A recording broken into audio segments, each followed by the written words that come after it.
Hello friends, welcome to Bharat front line YouTube channel. ఈ రోజు మనం రీసెంట్ గా మన గవర్నమెంట్ తీసుకున్న ఎథనాల్ E20 ఫ్యూయల్ ఒక రిఫార్మా లేక ఒక స్కామా అని చూద్దాం. ఎథనాల్ అంటే ఒక బయోఫ్యూయల్. దీనిని షుగర్ కేన్ మొలాసిస్ అంటే షుగర్ కేన్ నుంచి షుగర్ ఎక్స్ట్రాక్ట్ చేయగా మిగిలిన దాన్ని మొలాసిస్ అంటారు. అండ్ మొక్కజొన్న ధాన్యాలు వంటివి ఫెర్మెంటేషన్ చేసి తయారు చేస్తారు. దీనిని పెట్రోల్ లో కలిపి బ్లెండింగ్ ఫ్యూయల్ గా వాడుకోవచ్చు. ఈ బ్లెండింగ్ ఫ్యూయల్ ని ముందుగా 2003లో భారత ప్రభుత్వం ఎథనాల్ బ్లెండెడ్ ప్రోగ్రామ్ EBP అని ప్రారంభించారు. దీనిని కొన్ని రాష్ట్రాల్లో పెట్రోల్ తో కలిపి 5% ఎథనాల్ ని వాడడం మొదలు పెట్టారు. 2013-14 సమయంలో చమురు దిగుమతులు బరువు తగ్గించేందుకు, పర్యావరణం కాలుష్యం తగ్గించేందుకు ఈ ప్రోగ్రామ్ ని విస్తరించారు. కొన్ని రాష్ట్రాల్లో 8% వరకు పెంచారు. 2018-2020 సమయంలో ఎథనాల్ బ్లెండింగ్ ని 10% గా మార్చాలని లక్ష్యంగా పెట్టుకున్నారు. 2021లో ఇప్పటి వరకు 5%, 8% అండ్ 10% గా ఉన్న బ్లెండింగ్ పర్సంటేజ్ ని ఒక్కసారిగా రెండింతలు చేసి దానిని 20% కి పెంచారు. ఇంతకీ ఎథనాల్ వాడడం ఎందుకు అంటే మన దేశంలో ఫాసిల్ ఫ్యూయల్స్ తక్కువ.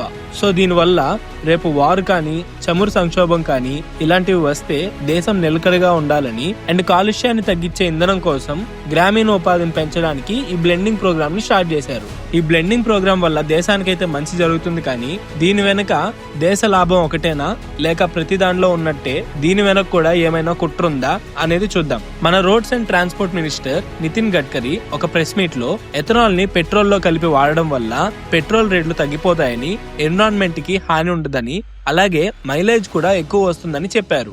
అలా చెప్పిన మన సెంట్రల్ మినిస్టర్ కి ఎథనాల్ బ్లెండింగ్ కంపెనీస్ లో హైయెస్ట్ షేర్ ఎలా వచ్చింది?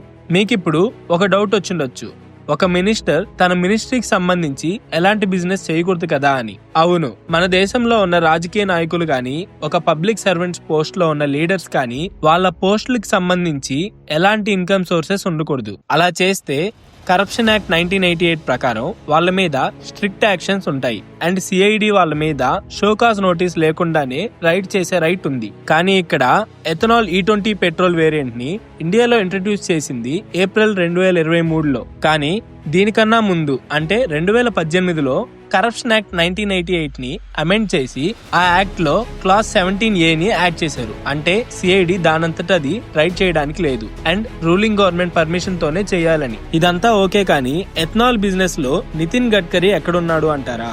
నితిన్ గడ్కరీ డైరెక్ట్ గా కాకపోయినా ఆయన కొడుకుల మీద దేశంలో ఉన్న మాక్సిమం ఎథనాల్ బ్లెండింగ్ చేసే కంపెనీలన్నిటికీ వాళ్ళ కొడుకులే చైర్పర్సన్స్. అండ్ ఇందులో కొన్ని మిగిలిన చిన్న చిన్న కంపెనీలని మెర్జ్ చేసుకున్నారు. ఈ రిఫార్మ్ లో ఫ్యాక్ట్స్ మాట్లాడదాం. ఎథనాల్ కాస్ట్ పర్ లీటర్ వచ్చేసి 71 రూపీస్ పర్ లీటర్. కానీ దీన్ని పెట్రోల్ తో కలపలేము. ఎందుకంటే పెట్రోల్ తో కలపాలంటే ఎథనాల్ ప్యూరిటీ 99% ఉండాలి. 99% pure ethanol price 130 rupees per litre. Petrol price ఎంత? 99 rupees per litre in Manipur. మన ఏపీలో వచ్చేసి 109 రూపీస్ పర్ లీటర్. అంటే పెట్రోల్ తో పోలిస్తే ఎథనాల్ ప్రైస్ ఎక్కువ. దీన్ని తీసుకొచ్చి పెట్రోల్ లో కలిపితే ప్రైస్ ఎలా తగ్గుద్ది? అండ్ ఇంకోటి వచ్చేసి మన ఇండియాలో ఈ E20 పెట్రోల్ అని దేన్నైతే అంటున్నారో అది మన దేశంలో ఉన్న 75% బండ్లకి పనిచేయదు. దీన్ని వాడడం వల్ల వెహికల్స్ లో ఉండే ఫ్యూల్ ఇంజెక్టర్స్, ఇంజన్ ఇష్యూస్ వచ్చి పనిచేయకుండా పోతాయి. ఈ ఎథనాల్ E20 వేరియంట్ వాడాలంటే 2023 తర్వాత తయారైన బండ్లలో మాత్రమే దీన్ని వాడగలం. ఈ 2023 తర్వాత తయారైన బండ్లలో మాత్రమే ఈ E20 వేరియంట్ కి తగినట్టు తయారు చేశారు.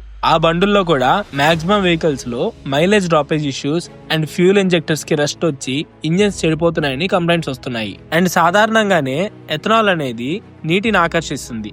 అంటే ఎథనాల్ గాలిలో ఉన్న తేమ శాతాన్ని ఆకర్షించి తనలో కలుపుకుంటుంది. దీనివల్ల చలి ప్రదేశాల్లో బండి స్టార్ట్ అవ్వదు. అంతేకాకుండా పెట్రోల్, డీజిల్ వెహికల్స్ తో పోలిస్తే ఎథనాల్ వాడే బండ్లకి మెయింటెనెన్స్ కూడా చాలా ఎక్కువ.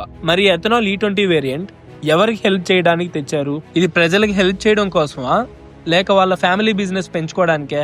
ఈ వీడియో గురించి మీరేమనుకుంటున్నారో కామెంట్ చేయండి. Thanks for watching. Do like, share and subscribe Bharat front line. Thank you.